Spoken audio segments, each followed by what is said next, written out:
when the facts get twisted and the lies stack tall. My red, white, and blue heart starts at answering the call. Question everything. Don't swallow the lies they try to sell. 'Cause sometimes logic fails and it drags this nation straight to hell. Conspiracy analysts digging for the truth they try to hide. We the people stand together with our hands on hearts and full of pride. This is my home, my blood, my heritage, my sacred ground. My country's not for sale, and we'll never back down. What is up? What is up, folks? Good morning. How's everybody doing? See everybody gathering there in the chat. It has been a very long time, and I'm glad to be here. Good to see all of y'all congregating there. I'm sorry I didn't do a show this weekend. Generally, I do at least a show, but yeah, I was still having some major tooth difficulties. And plus we had some stuff going on that I was trying to suffer through. So yeah, would have liked to have done a show this past weekend, but it just was not an option. So, and while I'm thinking about it, I'm planning on doing another members live this coming weekend. So I will keep y'all posted and let you know for sure what day and time on that. One other thing before I forget it. It's Dutch Silver. Good morning. I missed all y'all too. Thank you. So would anybody in here want to help me help Scarica with a skit? That is my question. She told me I needed to talk to y'all guys. I need whoever wants to help me help Scarica with a skit, and then see, we'll all be famous. We can talk more about it when we actually do it. But basically, in a nutshell, what I need help with is, I guess I'm going to be live, and so she's doing Candace this time instead of Erica. And so I guess just the basic idea is I'm supposed to be having Candace Owens on live. And I've told all y'all guys that Candace Owens is coming on live, and that she's about to join us. And when she joins us, it ain't Candace Owens, it's Scarica. So yeah, I need everybody to be all hyped up and excited for Candace. And then when we get the spoof Candace instead of the real Candace, I need everybody to start like, okay, I'm unsubscribing, kiss my ass, screw you. All that stuff in the chat. So we can talk more about it. We were planning on doing it tonight around 8 o'clock. So just be looking for a live that'll be scheduled tonight for 8 o'clock. I don't know what I'll call it, but it'll be something. You'll know what it is. But whoever wants to do that, it's only going to take a few minutes. We're going to jump on there. Scarica will pop in, as Candace Owens lookalike, minus the blackface. She's not doing blackface, just so everybody knows. But she's going to pop in. We'll do that, and then get back off here. So anyway, whoever wants to do that, just keep that in mind. Be looking for that live tonight. And look, I just want to make it I want to make it real clear. The live tonight is not going to be an actual show. I don't plan on it turning into one anyway. So I just don't want anybody upset whenever we get on it and get back off. So we are doing a live this evening, but it will be to record this for Scarica's new skit she's working on. That will also feature Baron Coleman. So we are moving up in the world, guys. Anyway, wanted to run that by everybody. So let's see here. Let me check out who we got in the chat real quick, and then we'll get down to business. All right, we got Debbie Smith in the house. Good morning, Miss Debbie. Always good to see you. Let's see. Do yes, please like, subscribe, and share. Thank you very much, Miss Debbie. Oh, $3 super sticker, Miss Debbie. Thank you very much. Very generous. Um, always a pleasure, and always appreciate that. Sleeping Beauty, what's up, Sleeping Beauty? How are you doing this morning? Great to see you. And let's see who else we got. Got Nosy Google in the house. What's up? What's up?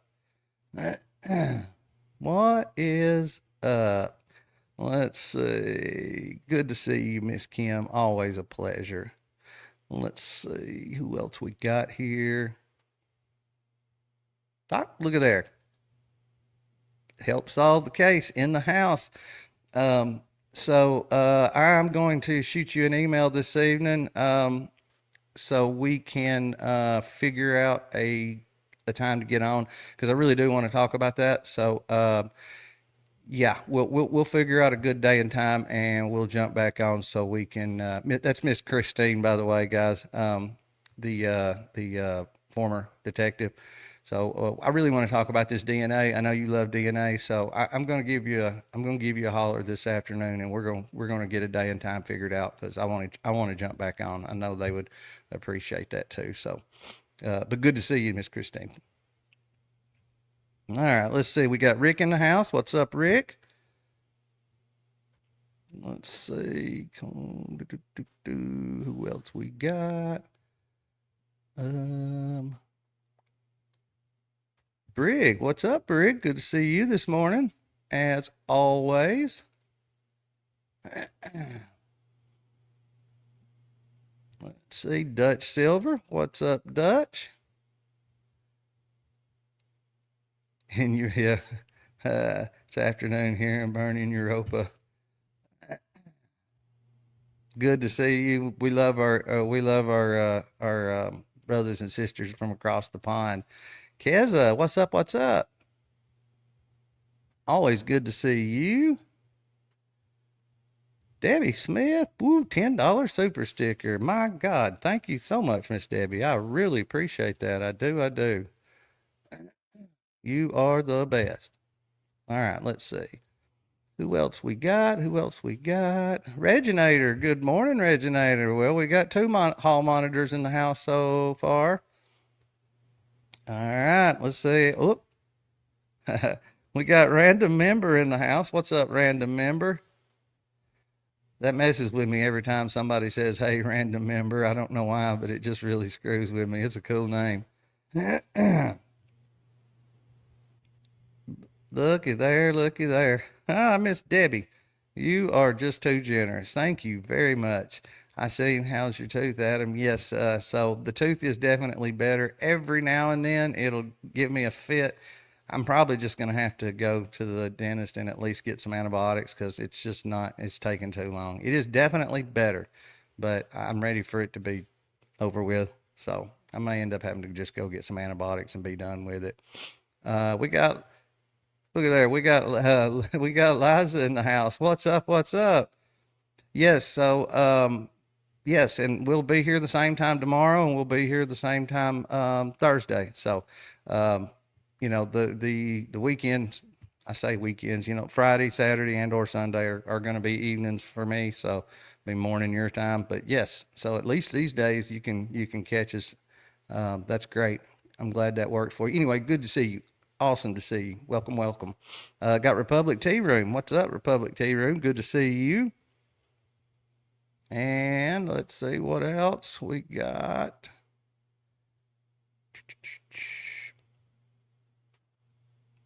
Is that it? Let's see. Jack's in the house. What's up, Jax? Good to see you, buddy.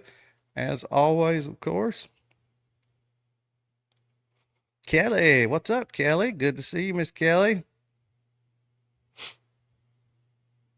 And let's see.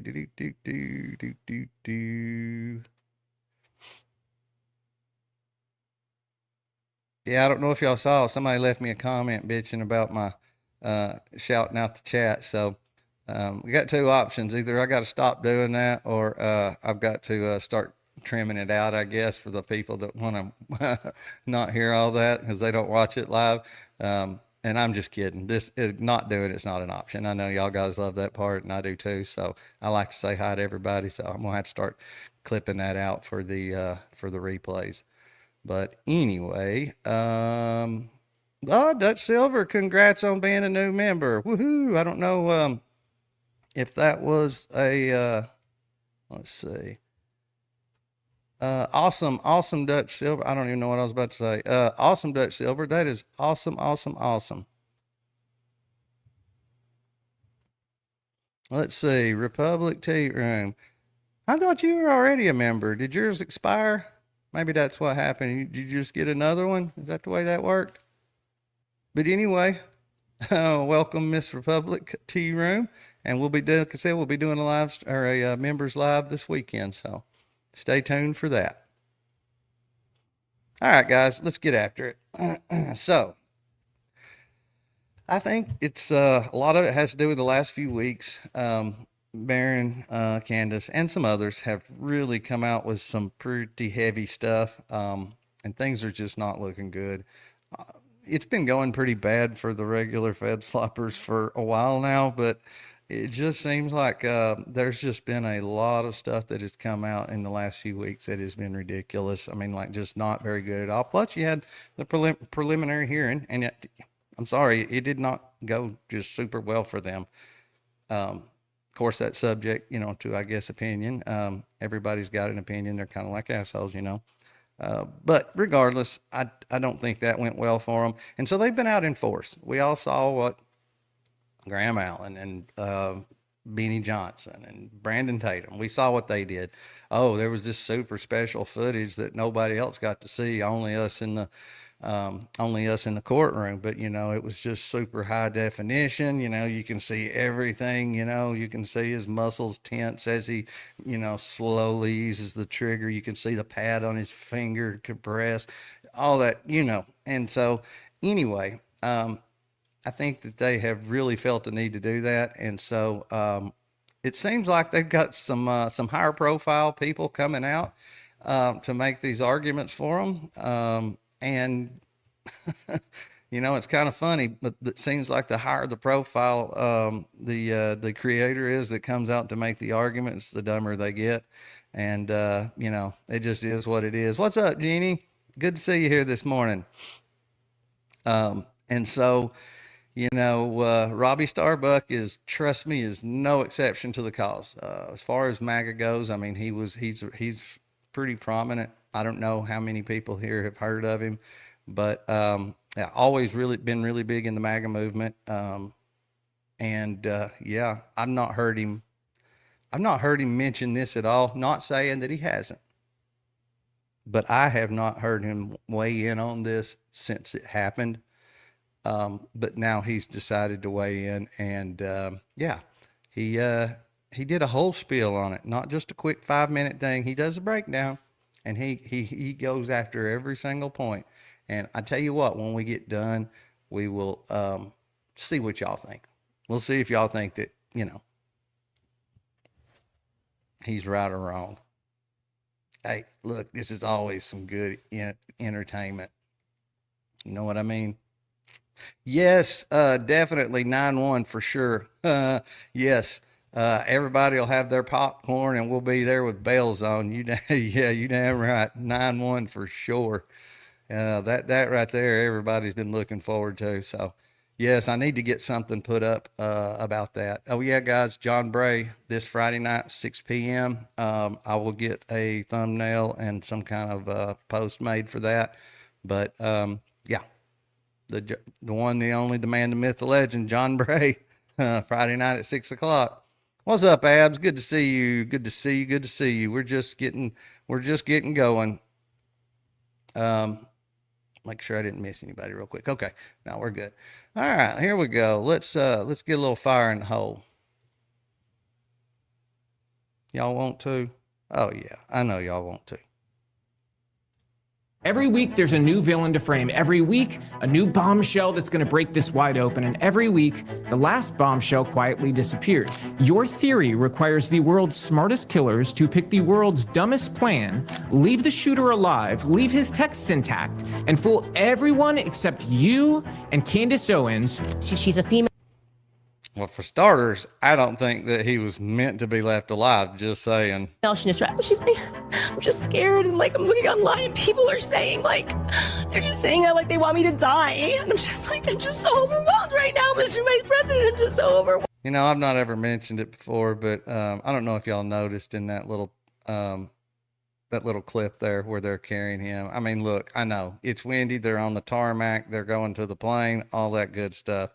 But could they not hold that thing a little bit straighter? I mean, like they looked like they were fixing to dump him out of there. You know what I mean? I just thought that was so, I don't know, disrespectful, I guess. And maybe it's just me being an ass, but y'all Keep you entertained week to week. Over the past 10 months, I've seen my friend Charlie Kirk's murder used in... Sorry, didn't do it again.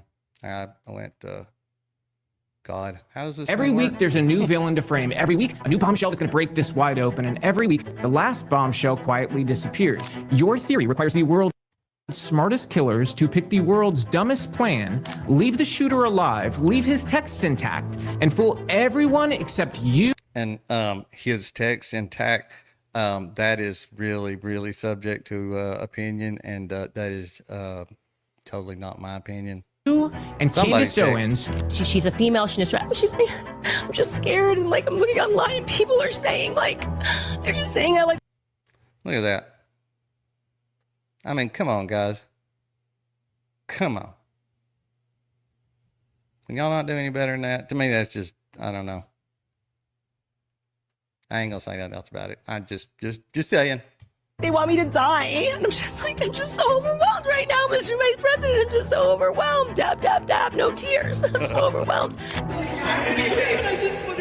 I think it's disgusting that influencer wars and drama and people saying stupid things to each other has become the narrative instead of a spiritual revival. You know what would fix that?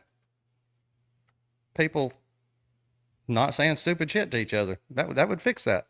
When you watch Candace, you need to ask yourself, what win is she stacking up? Because right now it looks like the only win is happening in her bank account. His death. Nothing else, hearts and minds. Who do you think is convincing more people? Candace Owens or Graham Allen or Gary Melton, Paramount Tactical? Come on, guys. And again, we've talked about this several times. She is not making money off of this in particular. Her big explosion was like late 24, middle 25. It had nothing to do with this. And yeah, she is not doing anything any different. She's not making any more. I mean, like nothing has changed. And look, I think it's fair if that was the case, regardless of what the reason was for it, or you know, if that was the case, whether I felt that was why she was doing it or not, I mean, I would say yeah, but it's just not true. She went on a rocket ship ride, late 24 and middle 25, and it's not that anymore. So you know, the people that use that argument is just ridiculous. His murder is not entertainment, and people have turned it into that. It's turned into infotainment, and it's pretty sick. This isn't a thing to keep you entertained week to week. Over the past 10 months, I've seen my friend Charlie Kirk's murder used in some of the most grotesque ways somebody can possibly conceive of. And it's been heartbreaking to watch. Bad actors have taken a spiritual revival that his murder sparked, and they've stomped on it just before reversing to run over it again. And I've had enough. So today, I'm going to do what bad actors really don't want anyone to do, and yes, I am signing up to take the arrows that go along with doing this. You've likely heard the theories by now, ranging from President Trump did it, to Erica did it, no Turning Point did it, Israel did it, no, it was the Egyptians. Actually, maybe it was the French Foreign Legion in league with a Mormon bee cult. Or was it guys in maroon shirts? It seems to change with the wind, and or all of the above, maybe. Like All it takes is one out of each one of those groups. I mean, come on. The bullet, it came from below, or was it behind? Yeah, share the stream out, guys. Absolutely. Thank you, Jeannie. Yep, absolutely, absolutely. And what's up, Heather P? Good to see you, Heather P. Woohoo, what's up? Or was it from the front row? Wait, What's up, actually, Captain? there was no bullet at all. It was an exploding mic, and there was a trap door involved. No. Every week, there's a new villain to frame. Every week, a new bombshell that's going to break this wide open. And So one thing that he fails to realize or fails to mention is that these people have been the least forthcoming with any kind of evidence and also footage that they have. We know they have. And all it would take is just a little bit of transparency. But when you won't tell anybody anything, and when you won't show anybody anything, it is natural what comes after that is a bunch of speculation. Now, he's addressing Candace Owens in particular for the most part. She may have mentioned some of these theories, but I've never heard her land on any of those theories. The only way to get to a hypothesis is to look at, talk about, and consider all of the theories that float around out there. So basically he's saying everything that she's mentioned on her show, whether she thought it was credible or not, was her theory, and that she latched onto it, and now she's moved on. So she can't make up her mind, which is complete bullshit. We all know this. every week, the last bombshell quietly disappears. Unlike people who are paying their bills on these theories, I will not be keeping any monetization from this video. This is rich. Watch this. I'll either send it to a trust for Charlie's kids if his team can coordinate it, or I'll donate it to a cause that was near and dear to Charlie's heart. Okay. So he's not going to keep any of the monetization. He's going to, if Charlie's kids can coordinate it, his little 2-year-old and whatever, his 2 little bitty kids are going to coordinate that. I don't know what he means by that, or a trust, or a, something that was near and dear to Charlie's heart. Why claim that you're going to do that, no matter how good the intentions are, and then nobody really knows whether you're doing that or not? And I mean, if you didn't want to make anything off of this episode, would the easy thing, the simple thing, not just go in there and click the little button for monetization on that video and then just say this video is not monetized? Seems to me like somebody that's going to say, yeah, I'm going to send the money. And whether the money ever gets there or not, who knows? Like I said, it would have been a hell of a lot easier to just not monetize it. And that is something that people would also know, especially if they didn't have YouTube Premium, because there would be no ads playing on it. So anyway, a little more verifiable in my mind, in my opinion, than, oh, we're going to have his kids coordinate, sending it somewhere or whatever. Anyway, good God. That being said, it is time to take a Kirkland? blowtorch to the various conspiracy theories about how state actors were secretly responsible for the assassination of our friend Charlie Kirk. Whether it's Mossad, the Egyptians, the U.S. military, the French government, or all of the above. Robby Starbuck. Robby Starbuck. Robby Starbuck. Robby Starbuck. Thank you, Robby. Robby Starbuck. Robby, I'm a big fan of what you do and your wife. Corporate America listens to this guy. I'm a little scared of him, too. This is the Robby Starbuck Show.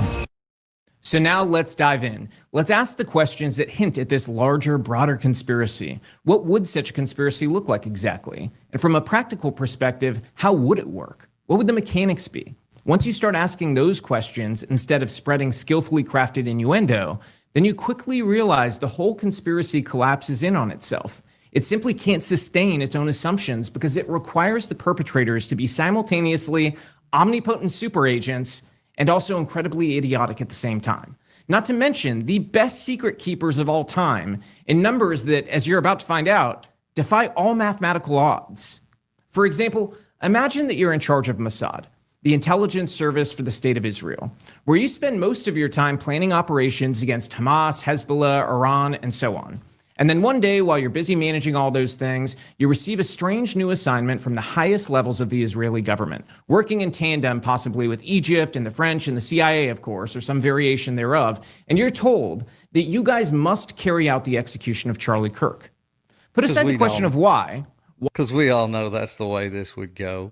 We all know that this came down from the top. That this probably came directly from the prime minister's office. He said, "You have to do this."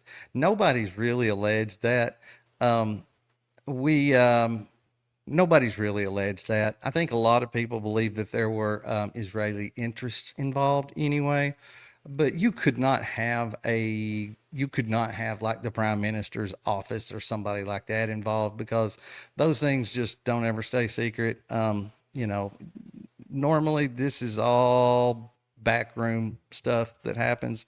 So, that to me is just ridiculous. Why Israel would want to kill a man where, if they were ever found out, they'd risk a war that could very well wipe Israel straight off the map. That is very true, but obviously that has not ever been a concern of theirs. When you think about some of the others, look, Joe Kent has talked about this. The prime minister Mr. Bibi comes to visit Trump, and when he leaves, there's listening devices, left on his vehicles or in the White House. That to me doesn't seem like a person that is really concerned about going to war over some dumb shit like that. So, I don't think the Charlie Kirk argument is a valid one. I think they know that Charlie Kirk or not, whether they did or didn't, I don't think they worry about us going to war with them, because, well, we all know how that relationship goes. As the leader of Mossad, let's pretend that's just above your pay grade. So your sole responsibility now is to murder the founder and leader of Turning Point USA, which incidentally just helped elect Donald Trump, who was easily the most pro-Israel president that I have seen in my lifetime. So if you were given this order, how would you execute it? It's a morbid and unsettling question, and obviously, one I don't want to ask, but we have to if we are going to confront this. So how would Mossad do it? We'll consider the murder of Hamas military leader Mahmoud al-Mabhouh in a hotel room in Dubai. He looked as though he died of a natural death in his hotel room, which was locked from the inside. In truth, Mossad agents injected him with a drug that paralyzed him. Then they suffocated him. And they would have gotten away with it too, except for the fact that Dubai authorities pieced together the assassins' movements with CCTV. They found the killers were using fake passports from countries like Australia, Ireland, the UK, France, and Germany. And how long ago was that? One thing that stood out to me was that CCTV. Yeah, that's what busted them. I don't know if you noticed or not, but in that black and white CCTV footage, those guys are recognizable. Matter of fact, they used it to, solve the crime, solve the case. Why is that footage from that long ago so much better than what we got from UVU with all those brand new high definition security cameras? Just a thought. Just asking questions. Kind of strange though. One of the passports used the name of a British citizen who had never actually even been to Dubai. It was a similar strategy that Israel used in 1997 when Mossad agents posing as tourists used What's up, Beckby? fraudulent Canadian passports in their attempt to kill a Hamas leader named Khalid Mashal. When they saw their target, the Mossad agents injected him with a synthetic opioid using a device that they placed next to his left ear. He quickly went into a coma. The drug would have killed him except for the fact that the assassins were detained as they tried to make their escape. To secure the operative's release, Israel had to provide an antidote. Then there's the case of Wadi Haddad. Best I remember, that would have been Bill Clinton that finally got that, got that little deal done. Palestinian militant that mysteriously died in East Germany at the age of 50. Doctors in Iraq suspected that he had been poisoned, but they couldn't prove it. Officially, he's classified as a leukemia death. But according to the investigative journalist Ronan Bergman, Haddad was actually killed by a... Whoa, Heather P. Really? Hey, will you email me? Any way you can give me a little bit more detail, like which space it was, and about how far in and everything. I got to check that out. That's very, very interesting. Thank you, Heather B. Yeah, the real one pcast@gmail.com. That is interesting. Slow-acting toxin that was custom developed in an Israeli lab. What's up, D. Henderson? A Mossad operative with access to Haddad's home had secretly placed the toxin in Haddad's toothpaste, and every time he brushed his teeth, he introduced more of that poison into his bloodstream. By the time he was in the hospital, it was too late. He died 10 days later. There are many more cases like this, and in every single one, Israel went to great lengths to orchestrate a murder that, if everything went to plan at least, couldn't be tied directly to them. It would look like a natural death or some random homicide, or in some cases, an accident. Mossad, like other major intelligence agencies, prefers to retain plausible deniability. Okay, so I think, for starters, we're missing the whole point. To me, the biggest the biggest argument against this, or the biggest argument to this. I mean, I agree with what he's saying. Yes, they do. They've said the dude on 60 Minutes, talked about how the whole world is a stage, and they do like to work in the background, do everything all in the shadows, incognito. But the reason that they are even suspected for doing it is the reason why they would not use any of those methods. The reason that they are suspected to have done this is because of his changing stance. He was always carrying the water, 100% pro, never say a negative thing. And then all of a sudden he started waking up and started singing a little bit different tune and was getting pretty aggravated, and then was having troubles out of the donors and all of this, and said, I have to leave this cause. And they knew that when he left the cause, not only would he be sorry, how do words work this morning? Not only would he be leaving the cause, but he was going to bring the youth with him. That's just the way it goes. And the youth was already headed that direction anyway. So how much more, would how much more trouble would he have been if he had a chance to actually completely switch positions, not just publicly, but like the whole organization. They needed to make an example. You have to make an example out of somebody. You can't just make it look like they died of natural causes, because then nobody gets the message. You don't betray us. You don't turn your back on us. You don't stray from off the beaten path. So the very reason that they are suspected to do it is also the reason why they would not use any of those covert methods. Again, they had to send a message.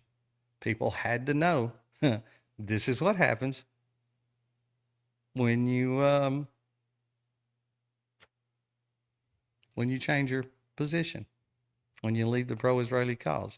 But yet, at the same time, having it done in such a way, having it been done publicly, in a gruesome way, but yet also with it being so convoluted and all these other, elements, to where it's hard to tie it back to them. And obviously it appeared to be a gunshot, and a lot of us, including myself, believe that it was not a gunshot. So that is why it was done the way it was. And I've sat here and talked about this one particular thing way too long, so I'll shut up. And in order to achieve plausible deniability, they conduct their assassinations outside of the public eye, involving as few people as they possibly can. And they often use poisons or fake identities. So if the assignment was to murder Charlie Kirk, you'd expect a similar playbook, except for the fact that discretion would have been even more paramount. You have a target who travels on small planes and in cars nearly daily. An accident on such a plane, for instance, has the plausible deniability that their operations value. Except an accident on a plane could be viewed as exactly that, an accident on a plane. No message sent.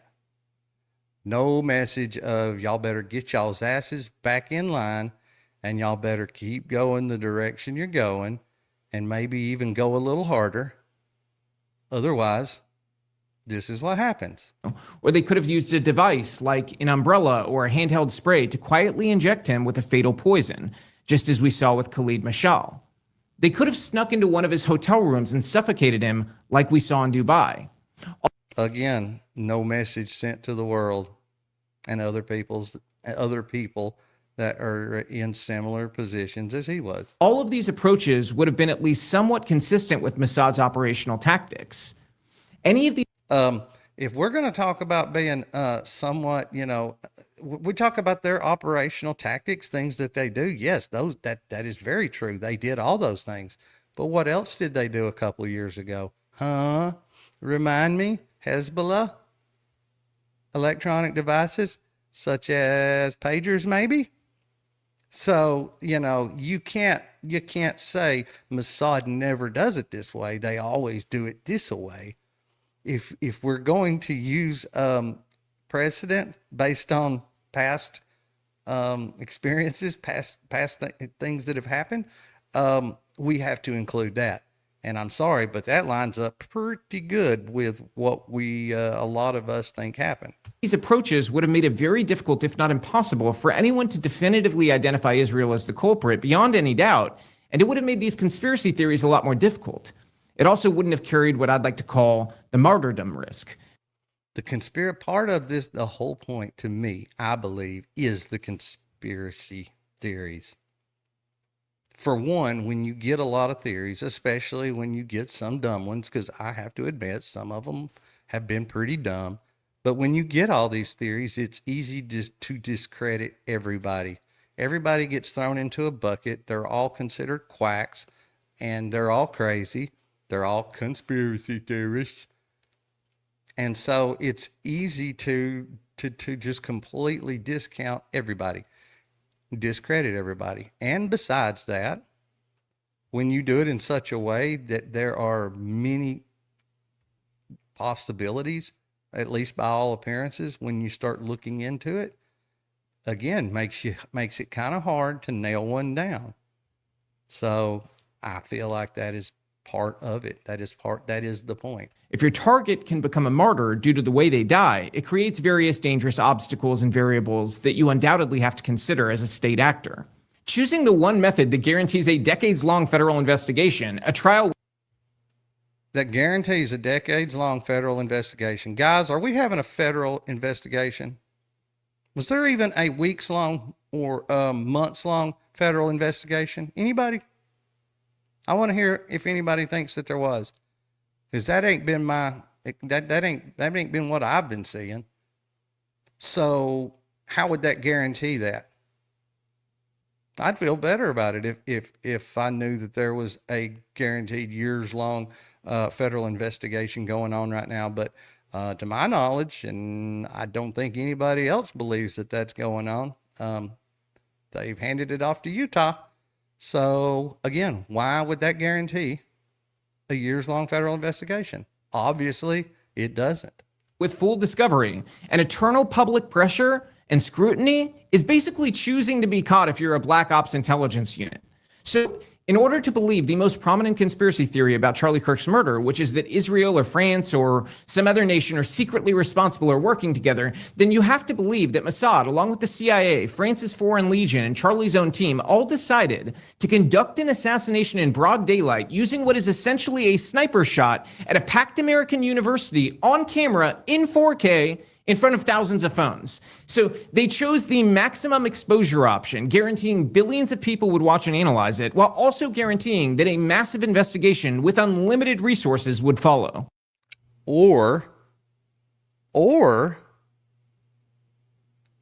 the federal government kind of knows what's going on, possibly the state government, or they have a patsy that they pawn this off on. They jump in there, say, there it is, 22-year-old kid, trans lover, 33 hours, we're done. Let's go. I mean, that seems like a pretty cut and dry case, right? None of that stuff that he's talking about is guaranteed to come from these other types of exterminations, because that's not what we got. It's not. And in doing so, you change the math. And besides that, I'll tell you one thing that little country has, it's always been an issue with them. One thing that little country is known for is hubris. They think that they can just do whatever, whenever, to whomever, and it's okay. And they'll never suffer any kind of consequences. That's why we always end up going and fighting all their wars for them. They go and instigate the shit, they poke the bear, and then when the bear gets pissed, guess who has to jump in there and take care of it? That's us. No different here. Hubris. They thought that they could do it, and nobody would ever find out. And in the event that they did, they could throw the propaganda on so thick that nobody would believe it.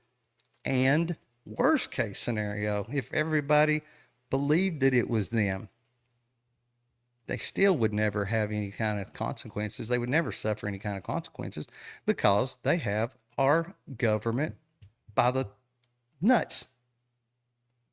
Sorry, just saying.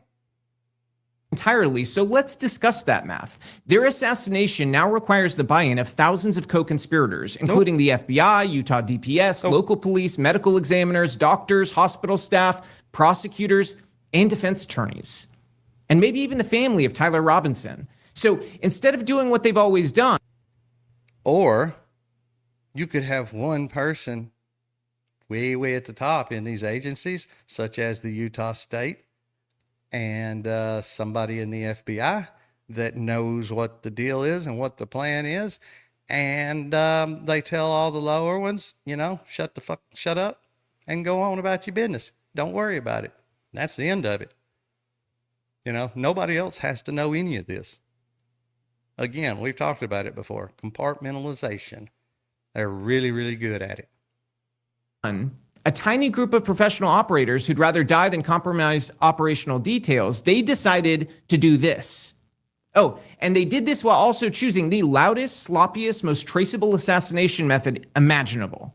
That would mean they have pulled off both the most complicated and impractical assassination in the history of assassinations, while also choosing the most stupid option. In which case, you must think they are singularly genius villains who have managed to keep thousands of co-conspirators silent, but they're also so stupid that they've left breadcrumbs for Candace Owens and Ian Carroll to crack the case. I want somebody to please tell me how there would have to be thousands of co-conspirators. I just really want to know that. He includes the people in the audience. Why? Why would they need to be involved? They were there. There was a big boom. Most people, I probably would have assumed, I did it first anyway, assumed that was a gunshot. You see a wound appear, you see blood, you see them grab him, and you see them run off with him. So what about that means they have to be co-conspirators? I don't get that. Why would you need thousands of co-conspirators to pull this off? Because I just don't believe you would have to have it. Does that sound a little ridiculous? Ian Carroll. It does. It really does. But it makes you sound ridiculous. Carroll, incidentally, is the same guy who claimed that Charlie had, quote, devoted his life to serving the Jews. Just a couple of days. Look, dude, I can't really argue that point too much, at least early on. It's hard to argue that point. And you can argue it all you want, but before his assassination. So again, in order to believe that some state actor murdered Charlie, you have to conclude that the perpetrators are simultaneously omnipotent and completely idiotic. But here's the thing. Intelligence services that can orchestrate perfect cover-ups don't need public rooftop shootings. An intelligence service... They do if they want to send a message.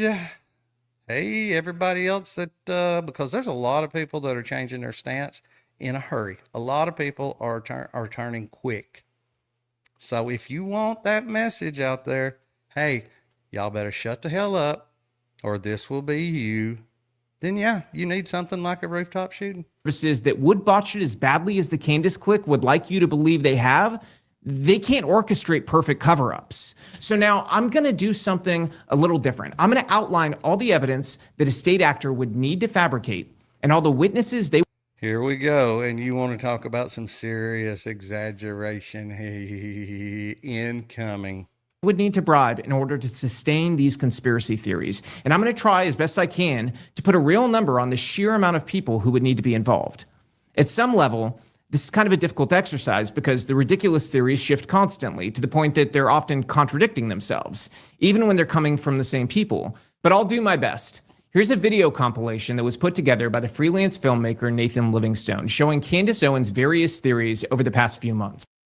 I'm just going to say this is not an accurate depiction of her various theories.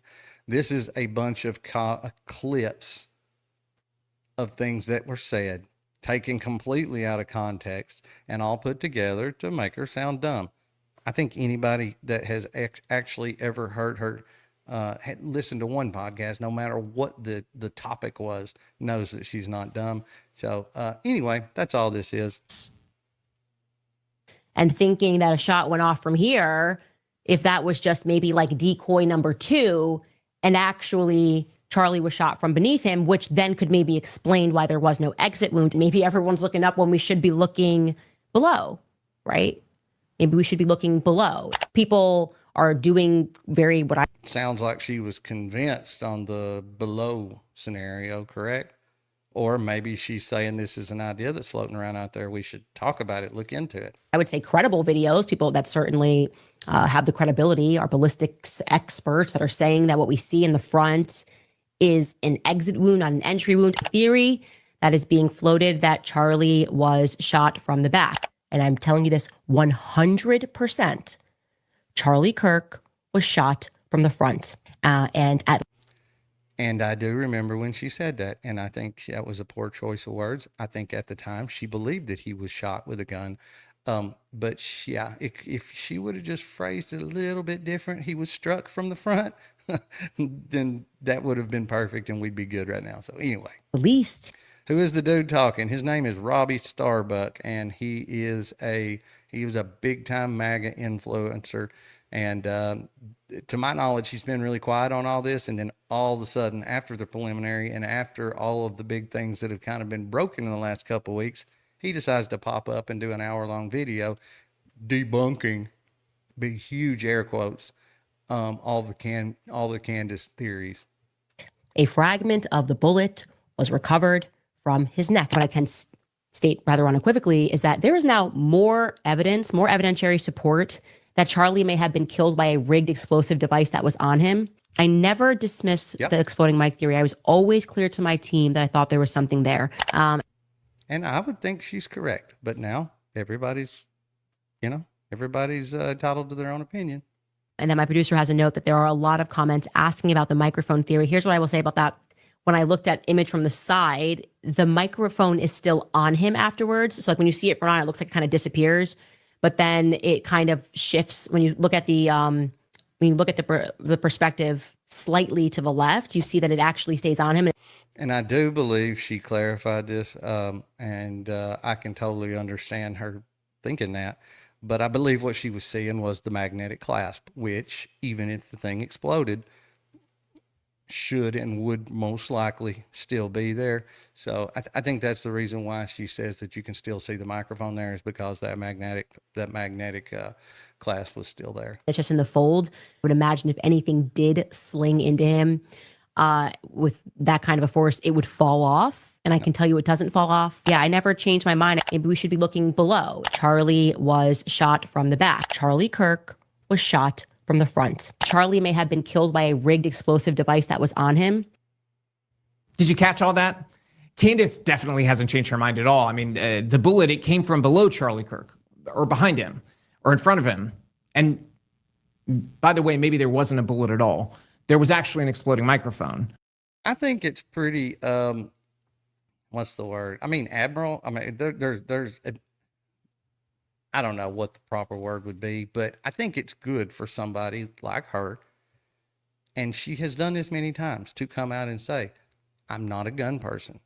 I'm not a ballistics person, not a military or law enforcement person. I do not understand how these things work. And in that case, that being said, when there are theories presented, to talk about them, do what you can to look into them, and then ask the audience to opine. Ask the audience to help with this, help clear this up for me. And that is why they're able to put these clips together, because she has discussed a bunch of different theories. Again, that's not endorsing anything. And I'm just going to say, as far as I'm concerned, she has only endorsed one theory, and that is the microphone. Obviously, she was working under the assumption, like a lot of people, that he was shot. And so she used that kind of wording, terminology when she would talk about it, up until the point where she didn't. So she's only really actually endorsed one theory. How many people would need to be involved in a cover-up like this? Let's start with the many people who were in attendance at Charlie's speech when he was shot. This was a crowd of about 3,000 people by most estimates. Why do so many of them have to be involved? Let's go down the list. For starters, there is no way that former Utah Valley University officer Christopher Bagley wouldn't be. Oh, don't he look like the degree the degree of oh God, what am I trying to say here? He just looks really professional. If you look up professional law enforcement in the dictionary, it's probably got that very picture right there beside it. Just saying. Yeah. Involved in one of these theories. He's the campus police officer who first heard the shot. Oh, he first heard the shot. Okay. That's strange. With 3,000 people there, if a gunshot goes off, how do you determine who heard it first? Just asking questions. Coming from the rooftop of the Lossy building. He then ran up to the top of the building and discovered Robinson's sniper nest.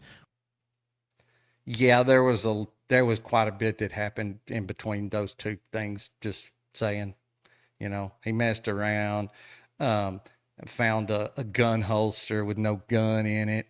Matter of fact, that according to one of his accounts, that is what made him realize it was the Lossy Center. He saw the gun and it was he saw the holster and thought, pistol holster. No pistol in it. Oh God. Pistol? Rifle? That sound was a rifle, not a pistol. And then Chief Long's like, yeah, you're probably right. And he looks up and his eyes just lock on the Lossy Center.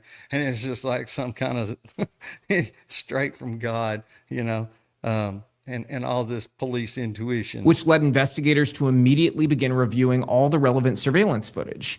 The same footage that eventually led indirectly to Robinson's arrest. If there was truly an exploding microphone or a gunshot from below Charlie, then Christopher Bagley must be in on it, according to these theories. Well, I hate to say it, but he is one that is suspected by some to allegedly, possibly, maybe, perhaps be involved a little bit. He is the one that found the teleporting screwdriver, the one that was found by the gun, but then also found on the roof. He is the one that found that, and also found it with no body camera that mysteriously shut off as he got up to the location where said screwdriver was located at. Just saying. He's right. And he's far from the only one. All the people in the crowd who immediately turned and looked toward the law. And one thing I want to point out about this footage, this is something I don't think that a lot of people have really caught on to. I know Barron's talked about it though. So his body camera shut off like an hour and a half into his shift. But for some reason, we've only got like 27 minutes. So if it shut off after an hour and a half, why don't we have an hour and a half worth of footage? Did we forget to turn it on? And then, oh yeah, I got to turn it on. And then it mysteriously dies as he gets to the place where the one and only item that ties Tyler Robinson to the roof is found. I want y'all to think about that. Hour and a half into his shift, his body camera shuts off, but there's only like 27 minutes worth of footage. Make that make sense. Glossy building are also implicated. I mean, after all, if Charlie's microphone had exploded, why would they look in the opposite direction? Watch this.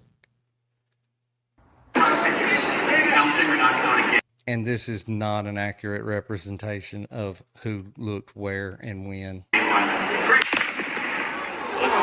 my God. Go, run. Now, he says that everybody looked back at the Losi building. There were a few people up there, way up there on that walkway there, elevated, that you can see turn and look that way. And nobody's disagreeing that a noise came from there.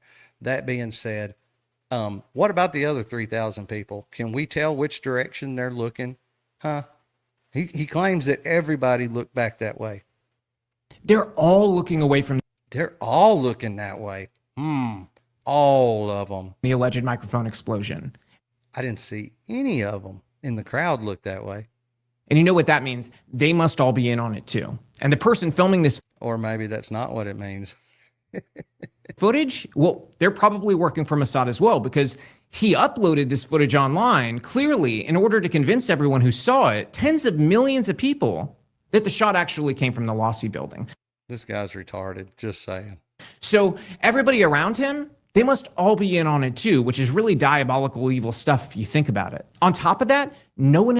This guy's an idiot. And the problem is with this is that there are some people out there that are just gullible, and they will eat this shit up and they will believe it. And that's probably half of the people on X that are, you stupid man, conspiracy theorists, Candace cultists, and they listen to some asshole like this and take it as the God's honest truth, take it as gospel, and run with it. in the crowd has come forward with video footage showing the explosion of a microphone. Imagine that. Instead, all we have is footage showing the kinetic energy of a bullet causing Charlie's shirt to move at the same time as the impact. Is that true? Is that so? I think somebody just spoke out of their ass. Either he has no clue or he just lied. Because we have video that shows in every angle, no matter which angle, it's always the same. What is the first thing that happens? That shirt balloons up, blows out, the necklace flies up, the collar of his shirt flies up, all of this, the back poofs out, all of this before a wound ever appears. But yet you're trying to say that the bullet, the bullet hitting him, and thereby making a wound, is what caused all the rest of that, which would, by necessity, would have to be there before any of the shirt movements.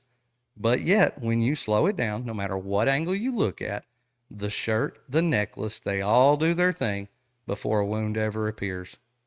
That is it. No one reported a chemical smell. No one saw any vapor. No one felt any kind of shockwave. In short, pretty much everybody in the crowd decided to cover up the explosion of his microphone. That is what you would have to. Except for the ones that were interviewed that said they thought they heard a pop like a firecracker coming from over there underneath the tent. Now, did they all say that? No. But there were several of them. So, hey. To believe. And then you have all the people in the crowd who were wearing maroon, which is obviously a sign they were involved in the assassination somehow. Watch this. So remember when I told you that I had noticed an oddity about September 10th regarding the amount of young men who were alone in the crowd and were wearing maroon shirts? And then, of course, the neocons tried to mock me. Ha ha ha, maroon shirt, she's going crazy. And it did look to me like army regiments were organizing by color, but in plain clothes. And people back home gratefully confirmed my suspicions. They wrote us emails and said, yeah, Candace, when we do things overseas, undercover, we do organize in that manner. Well, you guys, it turns out that I was indeed right. We can go through this. Here's another person wearing a maroon shirt. Here is another person wearing a maroon shirt. Here is another person wearing a maroon shirt. This guy who gave us all the footage, I found him to be remarkably suspect, and his son was wearing a maroon shirt. This is another person in the audience just wearing a maroon shirt. Again, all alone. This guy wearing a maroon shirt. All alone wearing a maroon shirt. Wearing a maroon shirt. Just for the record, is it weird to wear maroon? Because by some estimates I just pulled, maroon and burgundy account for somewhere between 5 and 10% of everyday men's clothing colors. Yeah. Okay. I don't see where that's a good, valid point, though. So in a crowd of 3,000-ish people, it wouldn't really be weird to see at least a few dozen, maybe even 100 men wearing maroon. Except that, and look, he's he's not really showing any receipts to prove his points. So I wasn't going to take the time to do all this. But this is all stuff that you can look into. Barron's touched on this. Barron went back and looked at prior events just to see. And there were some events where he could not find one single maroon shirt, and some where there were some maroon shirts, but like literally just a couple. So whether it actually has anything to do with it or not, there were a lot wearing maroon. And it wasn't just the fact that they were wearing maroon, it was the activities and locations and the way certain of these people were acting also, in addition to the fact that they were wearing maroon. So, and of course, Tyler just so happened to be wearing a maroon shirt at one point. So, again, I don't care. 50% of the male population could have a maroon shirt. That really doesn't mean that you're going to have a whole shitload of people at a Charlie Kirk event on a college campus where people are wearing maroon. I don't know what to say other than whatever. If that point right there turned out to be a moot point and that there wasn't anything to it, okay. I think there's still plenty of other, circumstantial, at least, evidence to prove our case. Their choice of t-shirt color does not indicate in any way their involvement in a military operation. And I mean, he says that very confidently, but does he really know? I'm not claiming for sure that it does. I'm not saying I've seen any actual proof that it does, but does he really know that? You talk about these color revolutions where we go over in the CIA and they create these uprisings to do these regime changes. Those people will generally be color coded. They'll have a particular color clothing, and so they know who each other are. It wouldn't be out of the realm of possibility, and definitely wouldn't be the first time that a group of people, regardless of what kind of group of people they are, would color coordinate. Just saying. Kind of stuttering to find my words because it feels ludicrous. And of course, or because you're talking out your ass. That's what Candace is trying to do. She wants to make the entire debate so ludicrous that no one can take anything seriously. And it's very hard because you're playing a game of whack-a-mole where when you hit one, another thing pops up.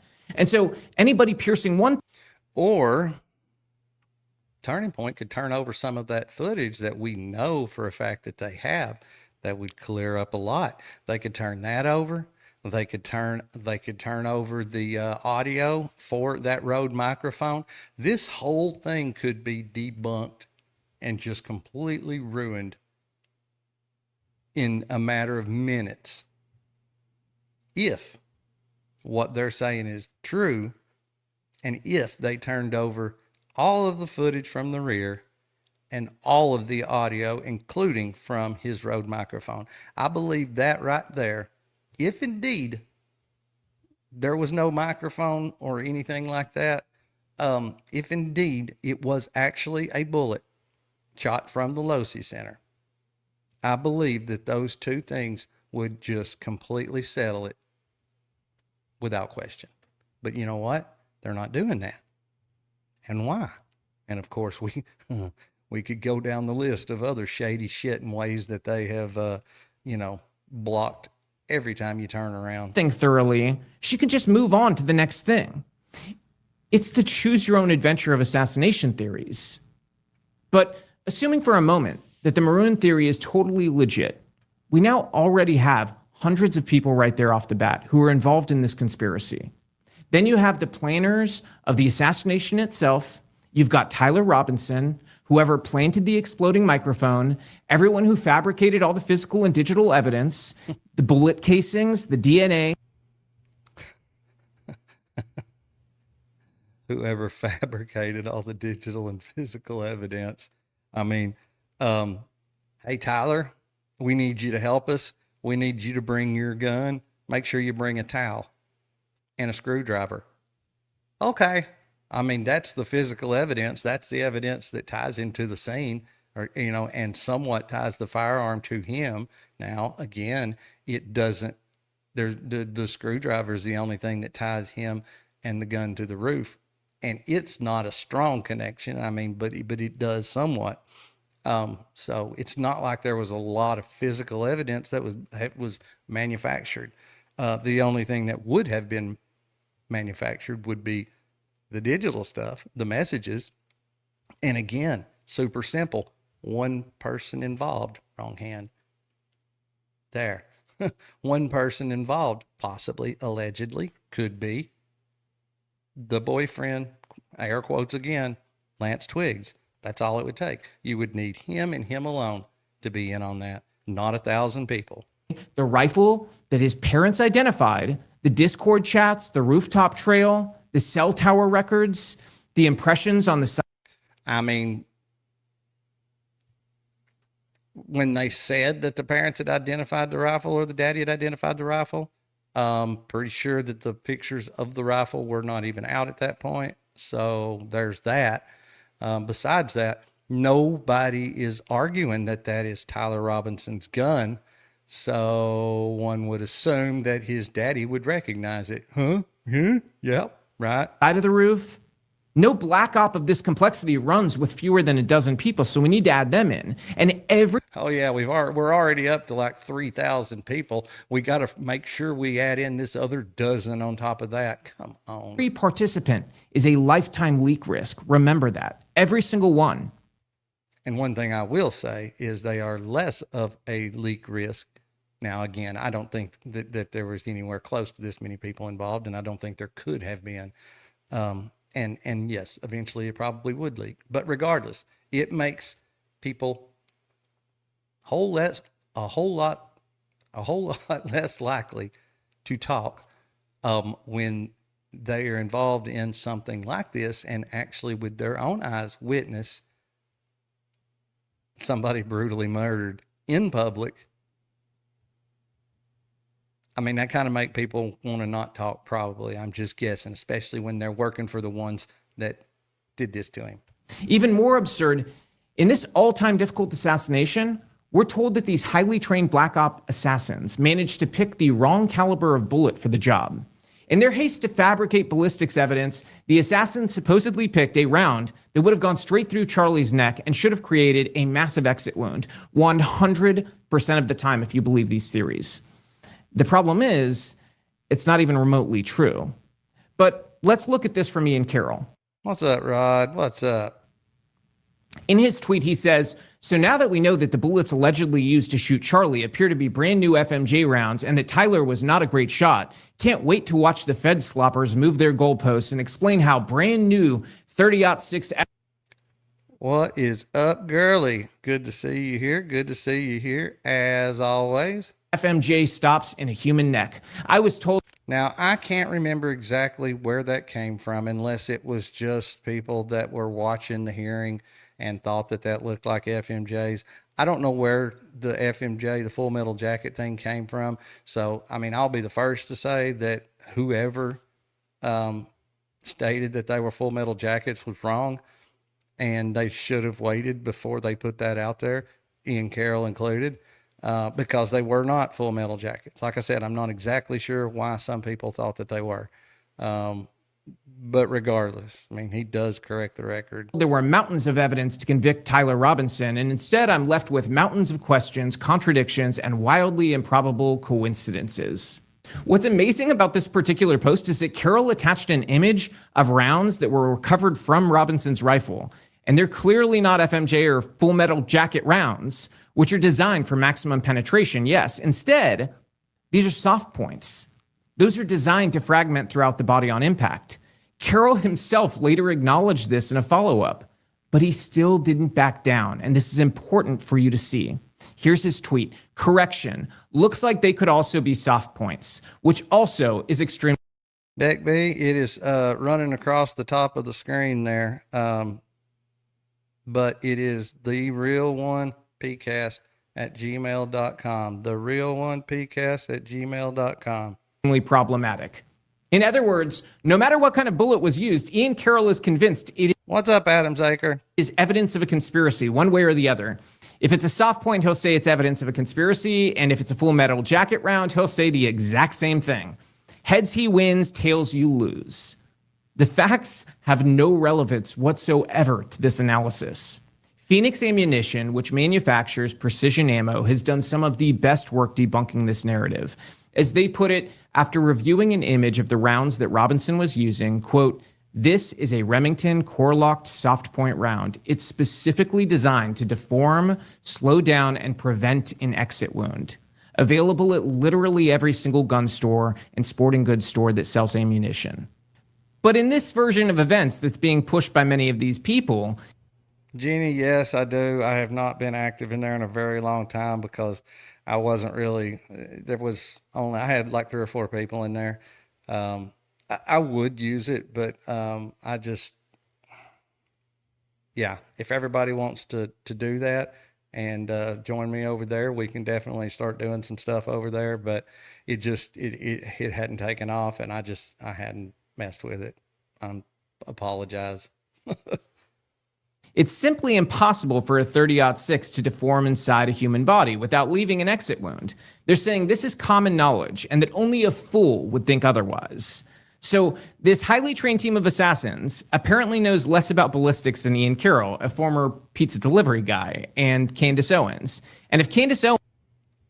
Or the idea was to fake a shot in the chest, and if that had been successful, that 30-06 and that particular bullet would have been no issue whatsoever. But if you have a malfunction and a piece flies off of there and some guts come flying out of the microphone at 100 miles an hour, that's not using that as an accurate speed, I'm just saying, and strikes him in the neck, then all of a sudden we have a problem. Houston, we have a problem. So, yeah, I mean, if they could have faked the chest shot like they were trying to do, that gun and that ammo never would have even come into question. Owens is to be believed. They made several other mistakes as well. Watch this from Data Republican. Is that Tyler Robinson, who did not attend UVU, had never been on UVU campus, packed up his car that day, jumped onto a rooftop, figured out how to like jump around like Spider-Man, and just knew exactly where Charlie Kirk would be seated, despite having never been there. I don't... That's right, Nosy. Shut up or you're next. Do you think Tyler Robinson was there? You don't think he was there? No. I think he's a total patsy. I think they get lookalikes and they got everybody wearing the same outfit. I think he played a role, and I believe that what he did was he picked up clothes. And hell yeah, Beck B, for sure. Reach out. We'll get something going. And he dumped them behind the Dairy Queen. I think he had a role, but I do not believe that Tyler Robinson is the person who was walking in that staircase. I do not believe the person walking in the staircase was, and I feel confident stating that Tyler Robinson did not murder. His roommate is a federal asset, Lance Twiggs. The person. Why do you think that? Because the police didn't even question him. Because the which is if you run the theory. I mean, they didn't really question anybody that I know of to speak of. They might have got a little short statement, but none of them were persons of interest. That he was killed with a PE, Peton shape charge, then they all suddenly start to make sense. Why they wouldn't bring the bomb dogs over to where Charlie died was that he was shot from below.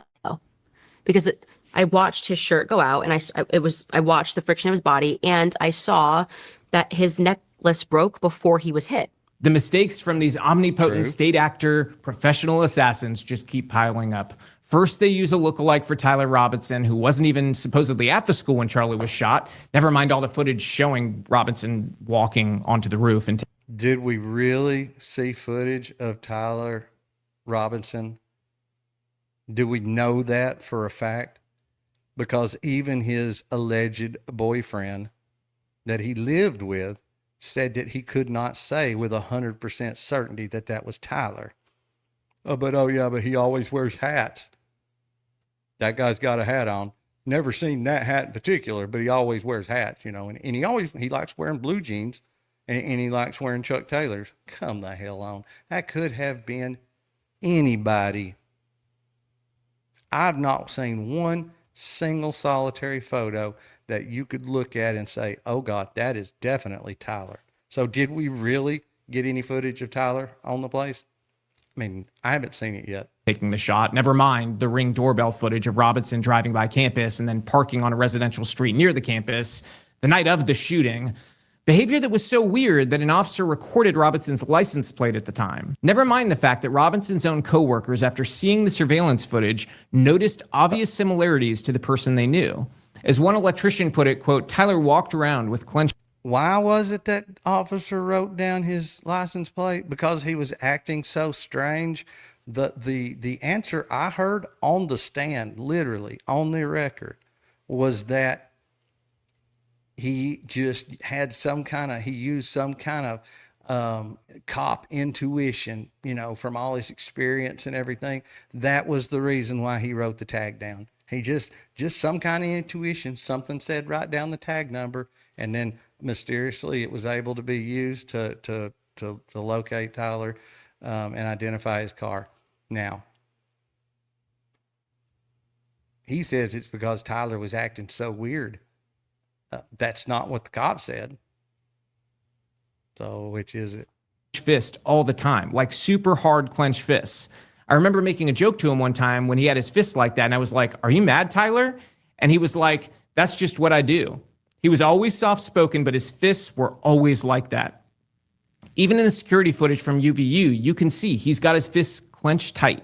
And while you're at it, forget about the fact that surveillance footage from the parking garage at Utah Valley University shows Robinson was driving the same car that was parked in front of his home when authorities arrested. Except that's not the case. We went through this the other day. It was a gray Challenger, but his Challenger, we saw it being pulled up on the rollback, and we actually got good, clear photos of it. It had the two big rectangular shaped exhaust pipe tips, and it had the regular front bumper on it. But the one that they claim was Tyler in the parking garage definitely had the four round exhaust tips instead of the rectangular ones, and had a big long lip on the front valence of the car. So did we see it there? No, not that I know of. Him. And of course, forget about the fact that Robinson's own parents turned him in, that he confessed, that he said he wanted to commit suicide, and so on and so forth. Despite all this evidence, in reality, according to Candace, Tyler Robinson was never actually there. The conspirators used a body double instead. That seems like a very risky and unnecessary strategy, since Robinson and his parents could easily go public at any moment and unravel this entire conspiracy. Then the secret assassins, they used an explosive device, or maybe a shooter from below, even though there were dozens of cameras recording Charlie Kirk when he was killed. And what's more, they used another asset, Robinson's roommate, Lance Twiggs, to assist in this plot. But instead of making it believable, they simply refused to interview Lance Twiggs at all. That's Candace's claim, that Twiggs was a federal asset and the conspiracy so incompetent that they didn't even interview Twiggs in order to keep up appearances and make it somewhat believable. Of course, none of this is actually true, but Twiggs was interviewed multiple times by the authorities, including the day. I was going to say, who said that Twiggs wasn't interviewed? I don't know anybody that thinks Twiggs wasn't interviewed. The only thing that I have ever heard and known of to be an issue is the fact that he was not made to show up in person where he could be cross-examined, and that they didn't even use his testimony from right after the whole event took place. They used footage of him testifying or, making a statement like 7 months later, which to me is complete bullshit. Day after the shooting, he also appeared on camera in an interview with prosecutors in a previously recorded conversation that we all saw during the preliminary hearing. People can now see this with their own eyes. According to Candace, though, all of these people were in on it. Lance Twiggs, seemingly Tyler Robinson, his parents, the people who planted the rifle rounds, and so on. The list is nearly never ending. But the conspiracy goes even deeper. Then you have to involve the hundreds of people in law enforcement. If Tyler Robinson didn't actually fire this fatal shot and he simply fired a decoy, then the FBI's forensic response teams, as well as the investigators from the local police department, they were all compromised. That's the direct implication of what Candace is saying. Not only did this investigation somehow miss the obvious evidence of an explosion on the stage, but the FBI would also have to ignore or fabricate all of the relevant ballistic evidence. They would have had to miss wherever the decoy bullet landed, as well as the explosive residue, and all of the signs of an explosion that would have been captured in 4K. Yeah, it's not hard to miss that stuff when you're not looking. That's something we're learning more and more every day. On many cell phones, by the way, in the crowd. All of that also has to be ignored or hidden. Or impeded.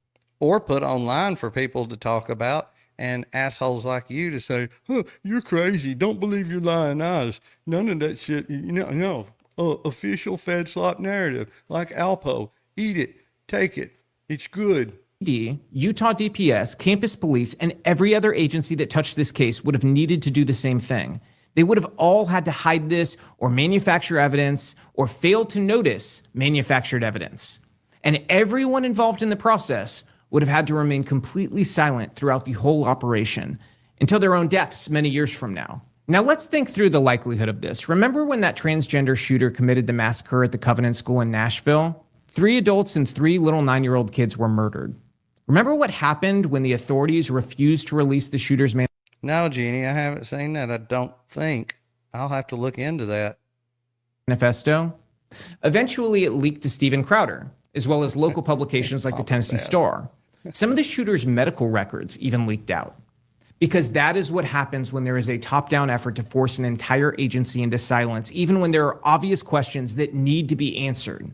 The secret eventually comes out. Good men do step up. The bigger the cover-up, the higher the stakes, and the more agencies that are involved, the more likely leaks become because the math becomes impossible to contain. When you're talking about the single most significant and widely covered political assassination in our generation, there is no way. What's up, Shauna? What's up? Good to see you here. You will ever get all of these agencies to remain silent because each agency, it involves real people, individuals. Even just selfishly, one of them. Yeah, or there's always the possibility that these people in these other agencies, just let's take, for example, the National Counterterrorism Center, Joe Kent, they get froze out. No, you can't look. Mind your own business. Go look at something else. Okay, so then, who are all these people in these other agencies that are involved or have knowledge of and are just staying quiet about it? Could break it wide open and they could become filthy rich while doing it. So this becomes especially true. They could become filthy rich, and or they could become filthy dead. That's the other alternative. According to one of Candace's leading theories, at least, where there's a trap door below Charlie that a shooter could have used. Because then there's supposedly this whole underground layer. That was not a theory. That was a question. She said, somebody had brought to her attention that it appeared there was some kind of door. She wanted to know more about it. I believe the very next episode, she came on there, said that she had gotten some more information, saying that that was not a thing, and went on. So again, lots of things were discussed. That doesn't mean that each and every one was endorsed. Where assassins could have operated from, and that authorities all chose to ignore. Watch this. There was a massive pipeline that was almost exactly behind where Charlie was sitting. Here's that maybe it's a water pipeline. I don't know, but there it is under the flag. And to your right, I went into my tips line and I saw that somebody had messaged me about this. More than one person messaged me about this. They're like, hey, yeah, there's like a whole underground thing there. And to your right, you're observing those two little boxes. And they told me that that was a trap door. Now, I'm not implying someone, popped up and shot Charlie. Oh, did you hear that part? But that's a close-up of that area. I'm just implying that there's an entire underground there. And I remember when I looked at the footage, I felt like it was coming up. I don't know anything about ballistics. I'm not an expert. But if there was a hatch door nearby, then we can assume, as we should always assume with colleges, obviously stadiums, there's always an underground path. So I'm wondering if the federal government has explored the possibility that somebody could have been under Charlie and done that while everyone's looking around and thinking that a shot went off from here, if that was just maybe like decoy number 2 and actually Charlie was shot from beneath him, which then could maybe explain why there was no exit wound. Again, I'm theorizing because I have a right to. I have a right to think. So again, theorizing, not endorsing, and trust me, that didn't go very far. It didn't last very long. It was just something she had brought up to discuss. Almost a year later, and you still can't even say the Losi Center, right? That's good, Shauna. You exactly right. Ain't that some shit? That just shows you how much he knows about the case. And that is interesting to me. Where does it go? Where do the tunnels underneath UVU lead to, right? That's an interesting question. Maybe everyone's looking up when we should be looking below. This is a lead that, in Candace's view, no law enforcement agency decided to follow up on. They all collectively decided to pave over the murder scene and ignore the underground layer. Already, we're talking about one of the most vast, extensive conspiracies to ever exist, maybe the most. Additionally, Turning Point USA would be culpable here, as well as any and every FBI investigator who processed. Hey, Shauna, now I done said something twice. Now, I don't know about everybody else. I hadn't been watching, but yeah, it is always good to see you here, Shauna. Thank you for being here. Absolutely. So hang out with us. The SUV that removed Charlie from the scene, as Candace demonstrates here. Is, like I said, we'll get closer. Next photo that we can show you is, I don't know if you can see that clearly on your screen, but in the middle there is just full, shattered, tempered glass. There's no mistaking it. There is no question mark. That is what is in the middle of that car. We will get close on that as well so you can see it. John Bray was telling the truth. And many, many, many people, those who Charlie put on stage and whose careers Charlie built, were lying to you. They were lying to you. They were calling this a conspiracy. It is not a conspiracy. It is not a conspiracy at all. I do believe so too, Nosy Google. That's where I'm leaning. And we're going to talk more about that Friday with John. But yeah, shot was the trigger. That microphone already had the necessary components inside of it to work as intended. That it could have been used as the trigger. They could have set it for a particular frequency range, and then they could have set the delay, like how long after it hears the frequency, the particular frequency, how long after it hears that, how long it actually triggers the device. All of that could have been set up on it just like it was, with no kind of modifications. And John has talked about that before, and I'm gonna talk to him a little more about that again Friday. That there is tempered, shattered glass with white bits all over the center of this car and into the back seat. So the stories that Frank and Brian Harpole have told to the public, for some reason, don't include this. We were told only his neck was being addressed.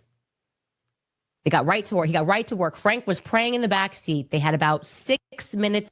KTB, I don't know if I've seen you in the chat before. If you've been here before, please forgive me. It takes a couple times before I catch on. Good to see you here, though. Welcome in. And we've got a rule about first timers. If people pop up in the chat, we expect you to show up every time after that, at least as much as possible. So hopefully you'll follow the rules, and we'll be seeing you a lot more. I do Tuesday, Wednesday, and Thursday, 8 a.m. Central, and then Friday, 6 p.m. Central, and then Saturday and or Sunday, depends, usually between 6 and 8 Central time. So good to see you here. Please hang out a while and come back. And so, yes, a lot of people are not talking about that. And I'll just tell you, the whole thing for me, if that's the case, and look, if that's the case, I want to know. But if that is the case, then to me, that completely ruins my view of Charlie. I think it would take an extreme type of asshole to do this, knowing how loved he was. And I just don't think it would be very Christian. And besides that, if that is the case, and look, it could be, but that kind of automatically absolves everybody of things that we know that they have done that are shady and very suspicious. And I would rather look at it from this point of view. So, maybe we can determine eventually whether these people around him did anything. And look, and if they didn't and he's alive, then I'll take that. I'm not totally against it, but I feel like a lot of these people that he had around him were snakes, and I have a feeling that they were doing a lot of shady things, backhanded stuff, all of that. And so to me, by assuming that he is still alive, kind of just completely absolves him from everything. That's just my only thing. So, but I'm open to anything. And again, welcome. Everybody in the chat will make you feel welcome. This is the best chat online to hang out in, I promise you. On the clock, weaving through traffic at 40, 60, 100 miles per an hour for a ride that Google Maps says is 8 minutes away. And again, if you're able to hit those speeds, it means that you were not stuck in traffic. Why is this detail missing? First of all, I own this kind of Rode microphone. And to my eyes, although the photos are not obviously super high quality, it looks like a lot more glass than you'd ever get from this microphone itself. More importantly, it would also defy physics for the remnants of that microphone to be in that car after some kind of explosion, since Charlie was carried with a loose-fitting shirt to the vehicle.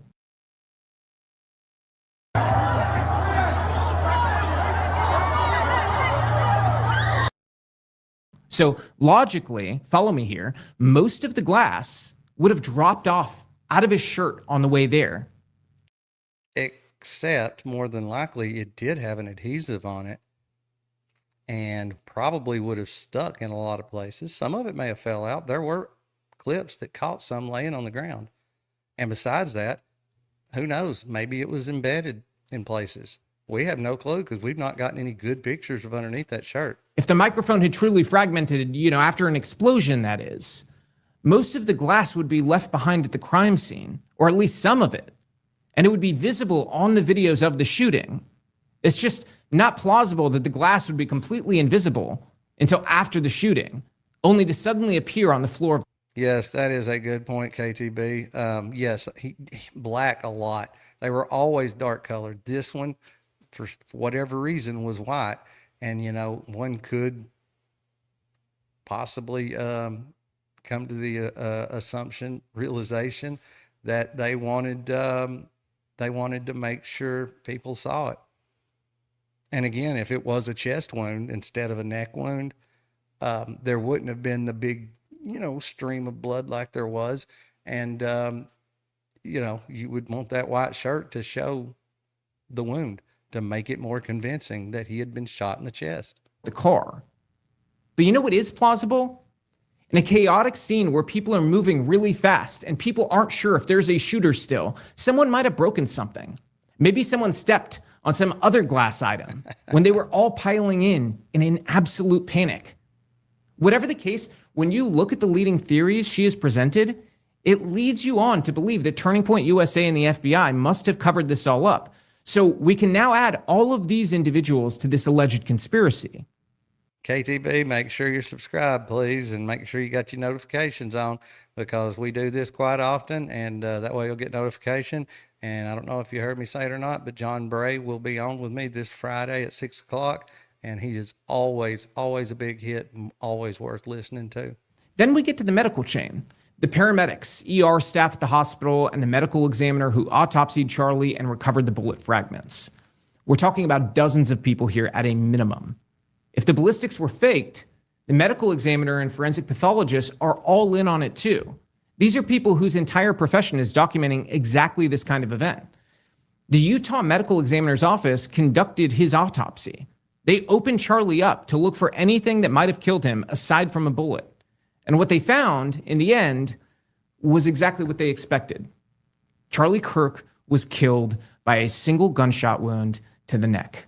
What's up, Sheila? But if a microphone or another shooter had really killed Charlie, the odds are 100% that someone in this chain would have spotted something unusual. But that didn't happen.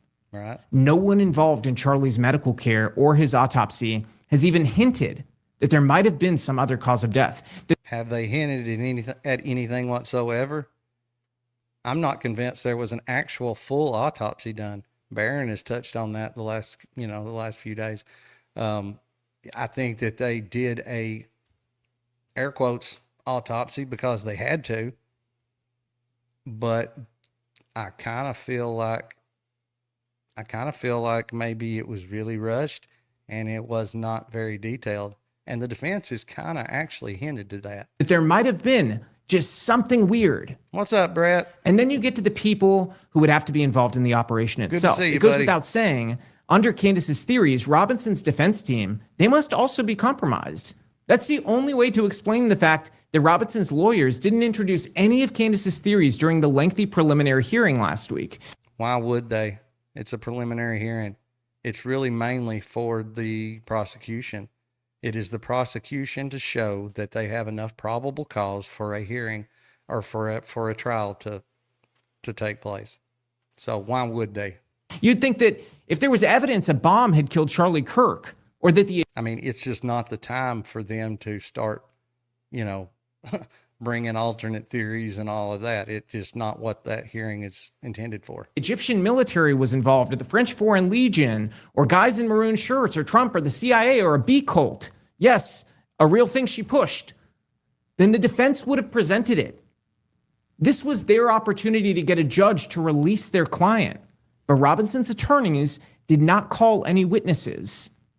They didn't even suggest that the microphone was a bomb, or that there was some other gunman, or that Erica Kirk, again, it wasn't the time for it, had just held some secret meeting at a military base, or that foreign intelligence assets were in the crowd. Instead, at every turn, Robinson's attorneys made it clear that their goal is merely to spare their client from getting the death penalty. They've made no effort to exonerate him. In fact, Robinson's lawyers have consistently made objections before the court in order to keep evidence secret, including footage of Tyler committing the crime, sealed from public view. That is what they want. Meanwhile, Erica Kirk's lawyers have told the court that they want every bit of footage and evidence released.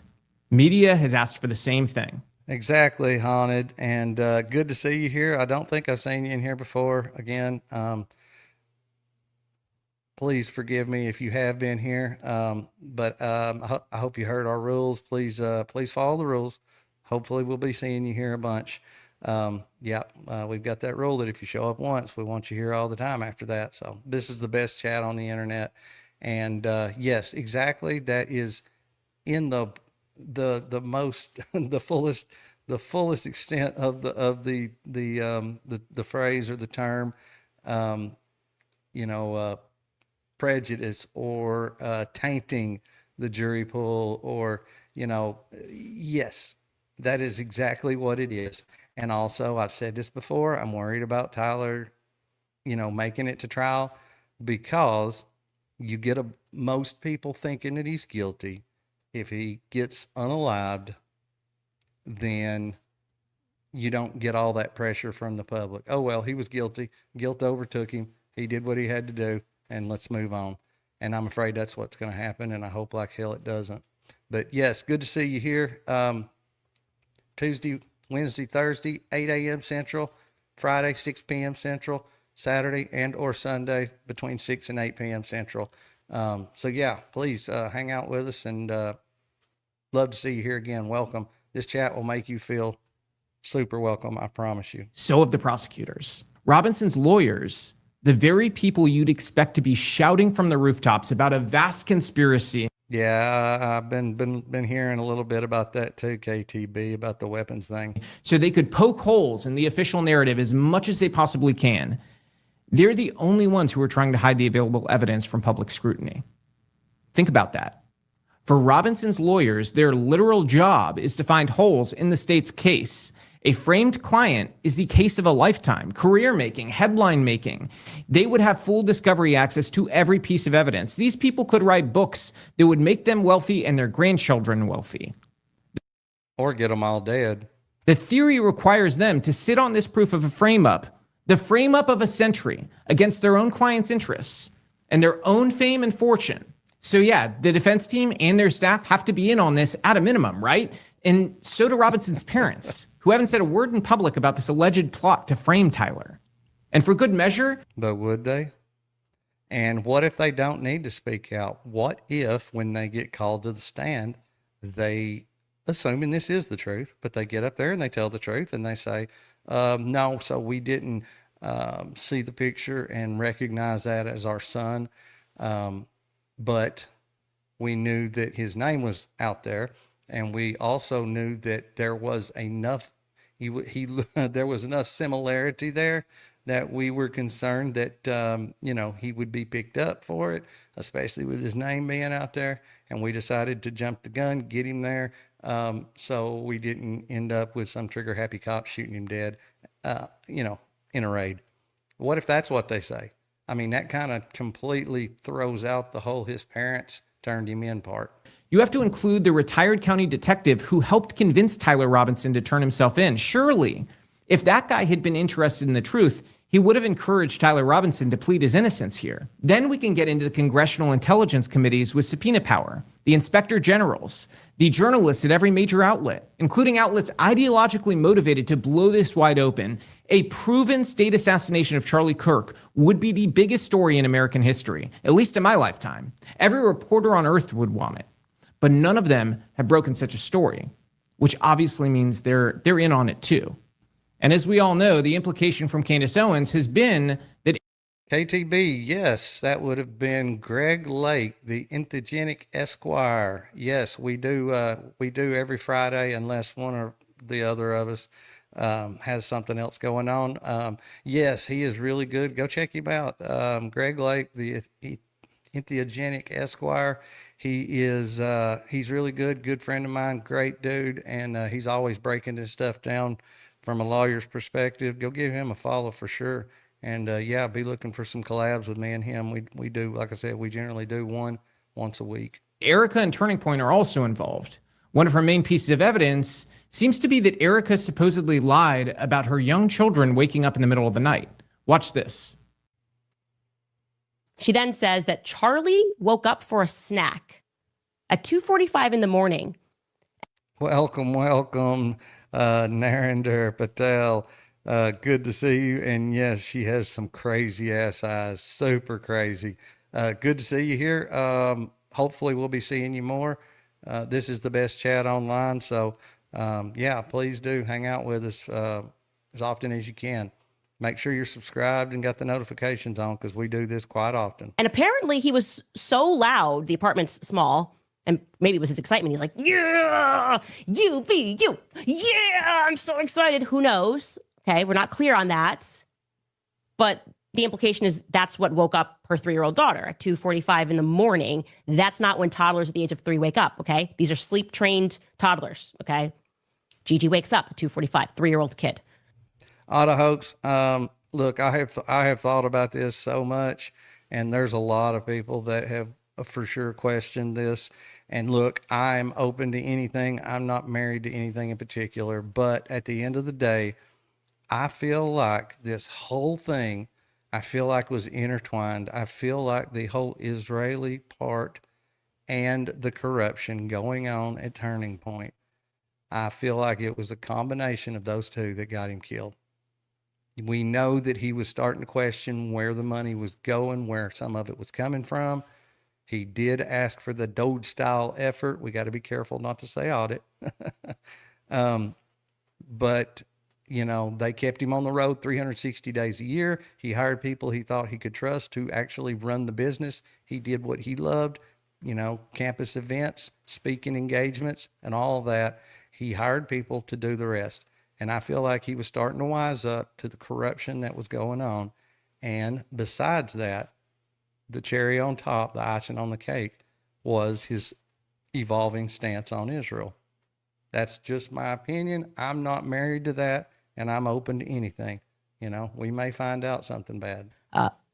Who should be in the REM stage of sleep. Toddlers knock out. Maybe Gigi is a light sleeper. It's also just curious that they're all awake. It's 2:45 a.m. in the morning. I don't know what's going on. So Erica is lying because, as we all know, toddlers never wake up at. That's exactly right, Beck B. Yep. And I'm sure you probably know this, but according to John Bray's theory, and the one that I am the most keen on, it would have been the microphone. When the microphone went off, it would have sent a shockwave through his body, and more than likely would have stopped his heart instantly, done spinal cord damage and everything else. So if that is indeed the case, then it would explain why there were no spurts or anything like that. The battery, if the battery is what did it, and it appears that it did, is what opened his neck up. Without going real deep, it would not get the carotid. It would just get the jugular vein. So the combination of a heart being stopped and also just being the vein and not the artery, it would just, like you said, you know, it just basically bleeding the pressure off. You know, what's in there poured out, and that's it. No heart to pump more out. 3 a.m. That's something young kids never, ever, ever do. Well, except for one of my kids. Our almost 2-year-old son wakes up so many times in the middle of the night still that my wife and I are still searching for our first good night of sleep since he was born. Literally, there has not been one night where he has not woken up. But I guess everyone else's toddlers fall asleep on the dot at 9 and then wake up at 7, at which point they precisely jump out of bed and politely ask you for breakfast. Of course, that's how it works. I'm sure Candace, if her kids were crying in the middle of the night, I'm sure she'd just ignore it, right? I mean, is that what we're doing here? Because that's not how things work in my house, at least. But Erica, we're told. Brett Booth, it's Robby Starbuck. He's a really big MAGA influencer. Isn't the only member of Turning Point who's involved. Here's what Candace wrote just a few months ago. I received information last night that put the final pieces together for me.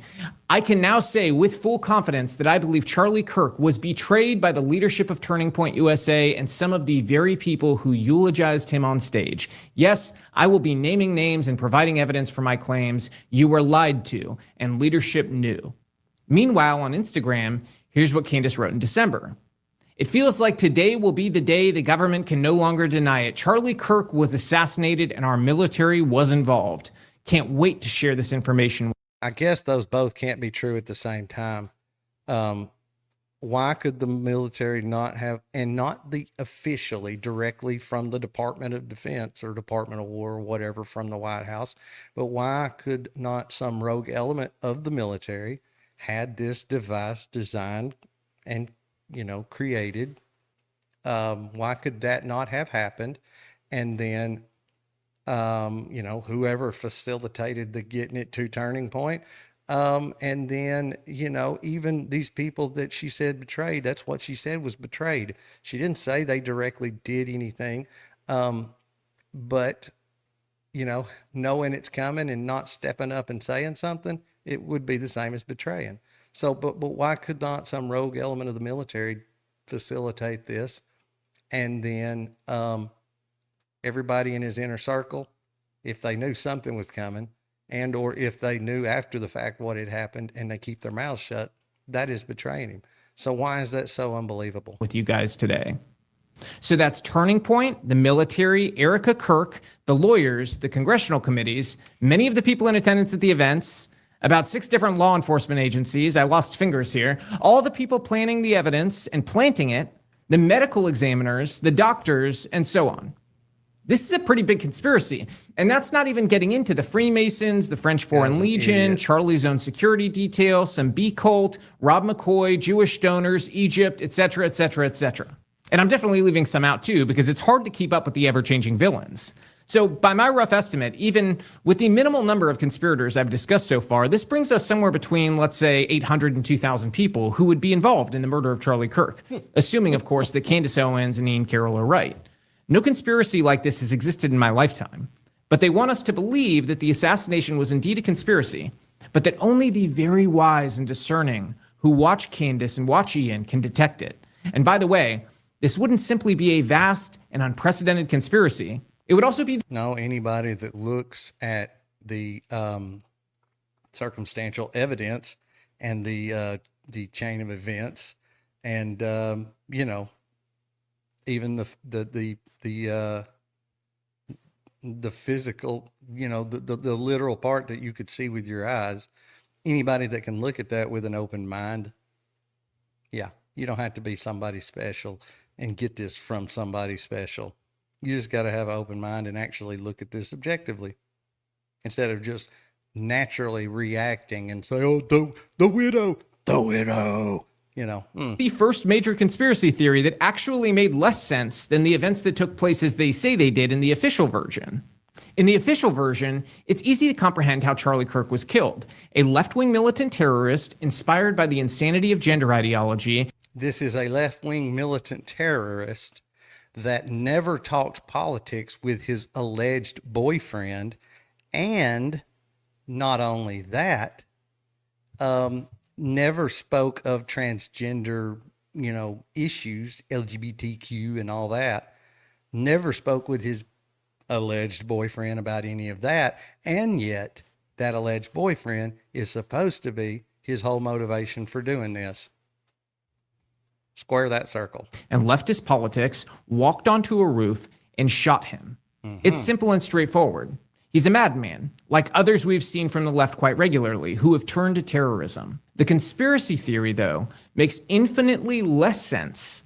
The conspiracy theory requires so much participation from so many different actors across law enforcement, Turning Point, the US government, and everyone else in other governments as well, that it simply doesn't make sense. It's the first conspiracy theory that in its own terms muddies everything. It takes a straightforward event and renders it totally incoherent. Like, let's say in the case of COVID, right? The story officially from the government was that some animal got it, right? And then spread it in all these incoherent ways. And that then human beings just did all these crazy things that eventually led it to spread across the world, right? No human involvement. The very clear and actually explainable version that makes sense is that we made this. Human beings made this, and it got released through a lab leak. That's much easier to understand and explain because it has the benefit of making a whole lot of sense, right? And this is one thing that makes people like this so dangerous, because when they were right on an issue and they were very, very outspoken in public about their stance on these things, when you take those people that have created some credibility for themselves, when it comes to something like this, all of a sudden they are an authoritative source. They are the smart ones. They are the honest ones. We told you the truth about COVID. So it just naturally assumed that we're telling you the truth now. Don't believe your lying eyes. Don't use your God-given reasoning abilities. Just believe what I'm telling you. When you look at the actual science of it, it made sense. There were things about the COVID virus that were unique that would not have shown up if it came up in the wild. So, of course, you had one thing, the official story, that just didn't really make sense. Things about it felt off. Okay, guys, he's giving me a headache. He's giving me a headache, and I'm fixing to have to go do some real work. I think we'll stop it there. I don't remember if there's anything much good after this. If there is, we'll touch on it again later. We got the main part of it out of the way. But I do want to, I don't remember if it was Auto Hoax or who mentioned it earlier, but I do want to play this real quick. So, I mean, y'all tell me what he meant by this, but this is talking about the Jezebel, the hoax or the spell that was allegedly cast on Charlie. Yeah, and Andy, when does the book come out so people can pre-order? 13th of October. Wow. It's available for pre-order now. Yeah, exactly. Please, everybody check this out. It's so important, and it strikes very close to home here, obviously. But you announced this book, Andy, and you get instantly like a massive amount of pushback and blowback from this community. You are probably their least favorite person, and there's this one tweet we're looking at right here. We can put it up on the screen. It says, "Using the spiritual power contained within my favorite childhood stuffed toy as a conduit, I condemn your soul, Andy. No, you will begin coughing in a week." And it's pictures of some like voodoo doll ritual, which is like really disturbing. There's a picture of this trans person that is doing this. And it looks like a very disturbed, dark individual. What's up, Question Everything? How you doing, buddy? I'm assuming this is a... And yes, there is so much more than I know and a lot of people know. So I'm doing my best. I'm trying to dig into it. That's all I care about is figuring out what actually happened.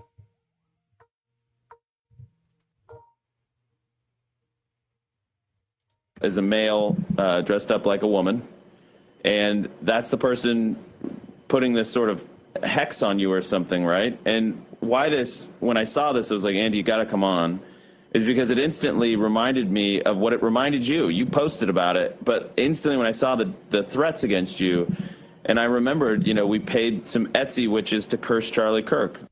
Whoa. Say what now? What did he just say? Dark individual. I'm assuming this is a male dressed up like a woman, and that's the person putting this sort of hex on you or something, right? And why this, when I saw this, I was like, Andy, you gotta come on, is because it instantly reminded me of what it reminded you. You posted about it, but instantly when I saw the threats against you, and I remembered, we paid some Etsy witches to curse Charlie Kirk. What? Who paid? We paid? We want to hear that one more time just for shits and giggles? I'm assuming this is a male dressed up like a woman, and that's the person putting this sort of hex on you or something, right? And why this, when I saw this, I was like, Andy, you gotta come on, is because it instantly reminded me of what it reminded you. You posted about it, but instantly when I saw the threats against you, and I remembered, we paid some Etsy witches to curse Charlie Kirk. All righty, Mr. Truthful. Sometimes he's a little too honest, I think. Sometimes he lies, and sometimes he says way too much. Way too much. That is crazy. So what about that? We need to start looking into that a little bit deeper. We need to see what that was about. But he plainly said, we paid some Etsy witches to hex Charlie Curse. Charlie Kirk. Charlie Curse. So yeah, y'all let me know what y'all think of that. Y'all can drop into the comments and yeah, tell me what y'all think about that. I think that's just really strange, and I think that we need to dig into more of that and see if there's any there because that is crazy. anyway, guys, I'm fixing to have to go do some real work. I've got to go sweat my arse off for a while. So I am going to have to cut out of here, as bad as I hate to. I will definitely see y'all back this morning. Actually, I want to see some of you back this evening. For any of y'all that were not in here at first this morning. So I need some of y'all, all of y'all, whatever, the more the merrier, to help me help Scarrica with one of her skits. She is going to record me. I guess she's going to be done up like Candace Owens. And the whole thing is, and we'll talk more about it this evening, but that should be about 8 o'clock Central Time is when this is going to happen. So be looking for a live schedule then. But anyway, I guess the idea is that I've told everybody that I'm talking to Candace Owens. She's coming on the show. Everybody's all excited in the chat. And then I bring Candace Owens on the show, and turns out it's not Candace Owens. It's Scarrica instead, dressed up like Candace Owens.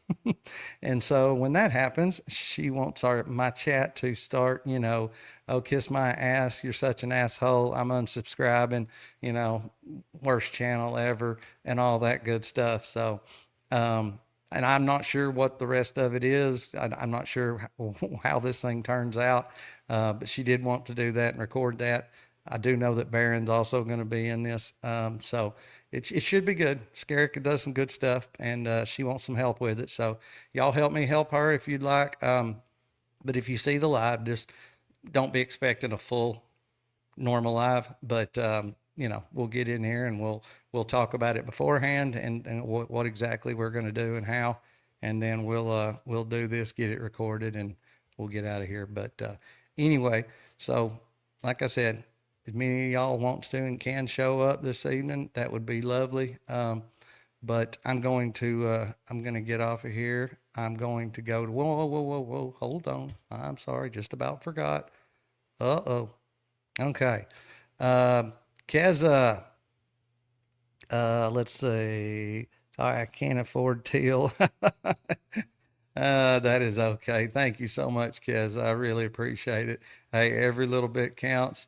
And yes, so generous. And thank you so much for all the different kinds of support. And then Jeannie, yes, hit the like thumbs and share the stream. Hit that like button like it's Ben Shapiro's face, guys. Just close your eyes and imagine those bushy eyebrows, and then hit that thing. Hit it. So anyway, guys, all right. I am going to get out of here. I'm going to go to work. Hopefully y'all will be back to see me this evening. Hopefully we can hang out for a few this evening.